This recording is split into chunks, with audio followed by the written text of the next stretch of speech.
Il y a en Charente des communes où l'image d'une pression fiscale démesurée colle à la peau. Des communes où la taxe foncière est parmi les plus élevées. C'est le cas de Ruffec.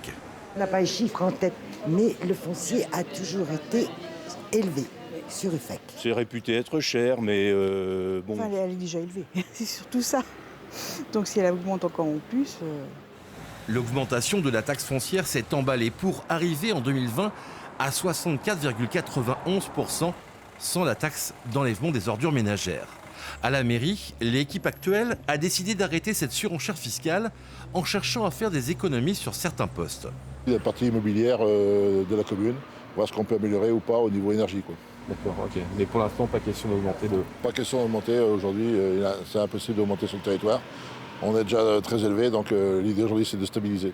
La ville d'Angoulême traîne aussi comme un boulet l'image d'une fiscalité locale élevée. Dette boucheron des années 90, emprunt toxique des années 2000. Il a fallu trouver de l'argent par l'impôt en pénalisant l'attractivité de la ville. La mairie a donné un coup d'arrêt en 2015.